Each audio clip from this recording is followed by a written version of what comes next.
Hi, this is Sean, and welcome to my YouTube channel. The topic of today's video, as the title suggests, is randomness. Now, it's not about randomness in general, for example, going to a casino or gambling or anything like that. Of course, I'm talking about in this channel mainly about intellectual pursuits, in particular publishing and writing. So the title of this video comes from one of my favorite books called Fooled by Randomness by Nassim Nicholas Taleb. It's a fantastic book. So I'm not here to plug this book or to do a review. There's plenty of YouTube channels out there for that, but I do have to highly recommend this book. He has actually a series of them on related topics in the markets. So this one actually is specific. The subtitle is called The Hidden Role of Chance in Life and in the Markets. But again, for today's video, we're going to narrow this down to publishing, both traditional and self-publishing. So the idea came to me for this video is a few days ago, I had done a review on reviews and the idea of accepting bad reviews or not good reviews. And when I did that video, I still stand by what I thought was, at the time, was, everyone's entitled to their opinions, of course. You can have good reviews and bad reviews, and you are subject to the whim of reviewers, but they're entitled to that and you need to accept it. But it got me thinking even further, maybe in a more broad way. And first broad. So this video is, I'm going to start broadly and kind of work my way down to the specifics, which is on publishing. So just give me a few minutes and I promise I'll get there. So the general premise is, people are subject to randomness everywhere. And they're also subject to randomness in their career. In particular, when they are in a field that is controlled by others. So for myself personally, as I've said in other videos, I'm a retired lawyer, and I was a lawyer for most of my career. So, and then also let me give a disclaimer here. I love the law. I love everything about it. I love the practice of law. And this is in no way a denigration of the legal career at all. It's just I guess a personal affirmation of kind of how I felt near the end of my career. What I started to, and I don't want to use the word realize, but maybe it started to creep up on me, the sensation of being subject to the control of others. And the law actually, even though it's a very structured, and the analysis can be structured, and people use the same fact patterns, and you have the same, in theory, set of facts, and you're kind of working in a closed world. But in the end, regardless of the arguments or the strength of those arguments, oftentimes, now this is both civil and criminal, the lawyer, the system, is subject to the whims of others. In a litigation setting, it could be for the jury, for example. In a corporate setting, which is what I was familiar with, you are subject to the decisions of the decision makers, and you live by those. So now at extreme, it is possible that you have a position that you believe is just virtually ironclad. Now that thing's ironclad, of course, but you have something that you believe is ironclad, a certain argument or position. That doesn't necessarily win the day. And I did sort of maybe reflected more on that near the end of my career, which is how much control do I have over what I'm doing? And again, I love the law and I love everything about it, but I did start to feel like there was pressure outside that I had no control over, and I did think about that. So when I had done a video a few days ago on reviews, I did start to connect the dots to randomness, thinking, well, in the publishing world, there's almost nothing more random in a way. And let me explain that further. Because someone has the complete discretion of whether they like something or not, the writer, any artist, in fact, is subject to the whims of the market. And that is random. It's, I think, impossible to really know what and where an audience will go with your book. They may like it, they may hate it. And in publishing, you actually have another hurdle, another gate, and that's the agent. So the big five publishers and the agents, they control the market. Now there is obviously, I'm a self-published author, and I think many of you listeners probably are too. That just actually makes it more complicated, because at least you have some avenue to try to display your work. But in terms of large sales, it's impossible to tell what's going to sell. It's not necessarily quality, and I want to go there too. So another question I've been trying to get my mind around the last few days after making the reviews video is I think the line between literary work and commercial fiction is blurring. And I say blurring from a quality perspective. You look at a book that's considered literary, and I don't really see that sometimes that much difference from that book or a commercial book. And again, this is not a video for reviews, but I'm sure many of you in this watching this video can think of books that everyone seems to rave about and think are fantastic in high levels of literature, but actually is not very good, full of cliches, and maybe it's just flat out poor writing. And I think part of that's because the market isn't necessarily chosen for the best work. It's chosen by the mass. And again, in publishing, you have two levels of that. You have the agents and the big publishers that control what the audience sees. So they're not only is the work subject to the randomness of the audience in the mass, the market, that's being filtered earlier by agents and the big five. Now that's obvious to say. I understand that. I don't want to use the word intuitive, but I'm sure many people had that thought well before I have, and probably have said it better. But that concept of being subject to the whims of others in publishing, again, from agents to publishers to the audience in reviews, it can be coupled with another risk in the market. And I say this because it's the second book that I want to bring up by the same author, by Nicholas Taleb, is The Black Swan. And the subtitle is The Impact of the Highly Improbable.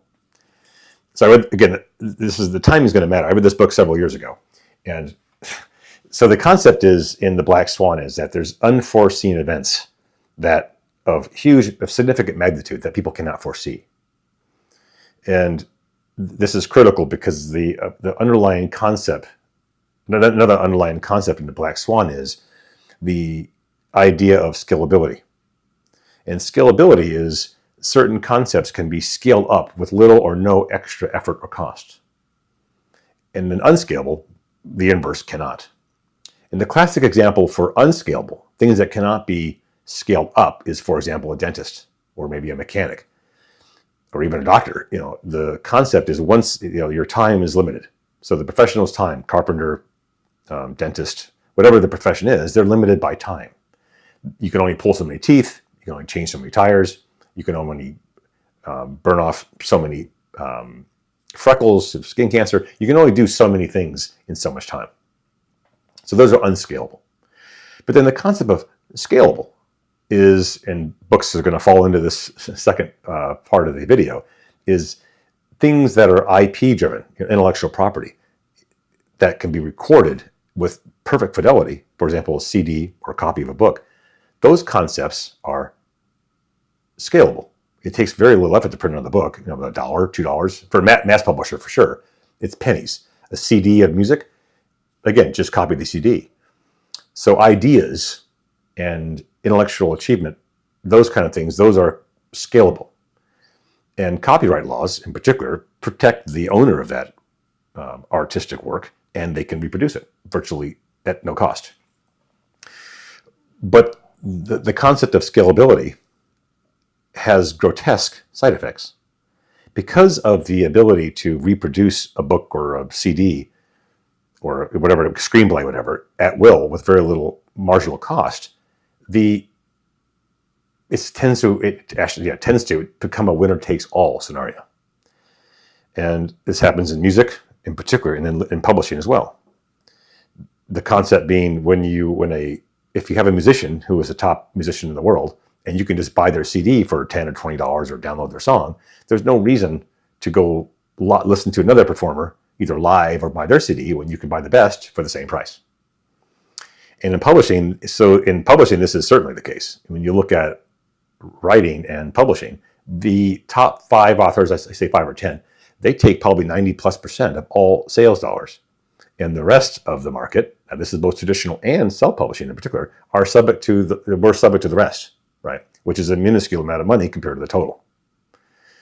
Now, of course, it could be, like with music, I think there is a significant probability that the music that is being played by the professionals truly is better, right? There's necessarily no reason to go listen to an amateur when you can listen to the professional. So for writing, I think that probably does apply to some degree. And I'll use Nassim Taleb. His books are brilliant. They're very entertaining. They truly deserve to be bestsellers, which they are, because they are unique and they offer a perspective and a style that is hard to replicate. I don't believe that's true for a lot of literature. I think a lot of books are just poorly written, especially commercial fiction. Some of them are just, you can't even tell one from the other. And I actually would put in that category, this is my opinion, I put in the category A Lee Child of the Jack Reacher series. I just don't think they're very good. They're not well written. I put Stephen King in that category. Certainly, probably the last 10 to 15 years of Stephen King, it's not good at all. But it doesn't necessarily matter because the market is there. The market determines it, and the agents determine it. And it's just easier to produce a name on a book, regardless of the merit, really. And you can produce 10, 20 million copies of it and just sell those. You'll never know any better because the market is controlled by that. Now, my point here is not to bash certain authors or commercial fiction. I mean, my book, The Devil in the Blue, I probably fall into that category. I was trying to write something maybe that was not necessarily strict commercial fiction. I did have some theories of police violence and theories of beauty in things that I actually wanted to try to put in the book that I think were kind of maybe more intellectual seeds, but I did wrap it in commercial fiction because, again, I wanted to try to reach a broader market. And to write a book about police abuse, like a nonfiction book, I think would just go nowhere. And I think I had a better chance by putting it into a commercial fiction guise. So I'm not here to bash that. I'm just making the point is I'm seeing it now. And what's fascinating is in The Black Swan, the Nicholas Taleb makes a specific point of noting that writing, in particular, he uses Harry Potter, for example, as well, is they just, on The Black Swan, you can't necessarily see it when you read it, the first draft. Agents will just, I think Harry Potter, the J.K. Rowling was rejected a dozen times or more. And I particularly don't like those books. I don't like them at all, actually. I find them almost unreadable. But it doesn't matter because they have connected and sold, I guess tens of millions or whatever millions of copies. And that's not to put the books down. It's just to demonstrate that the winner takes all mentality puts an incredible amount of risk on people, traditional writers and self-published authors. There's just no way around it. But the funny part for me is I actually had read that book, 10 years ago probably. And I love the concept of scalability, unscalable, and even the idea of the grotesque side effects of that concept where it's a winner-take-all mentality. So that's sort of a long way to get into the conclusion of this video. But the conclusion of this video is, if you are a writer and you are struggling to produce your book or to publish your book and to sell it, don't blame yourself too much. Now, of course, your book may not resonate with a particular reader or particular readers. My book may not resonate with others. I completely understand that. I think my book is all right. I mean, I don't know. Of course, I'm biased. My wife is biased. We look at it and say, it's understandable. It's fun. It's a kind of a fun read. Some people probably don't like it. I know some people think it's just, as I mentioned in my other video about some people don't like it.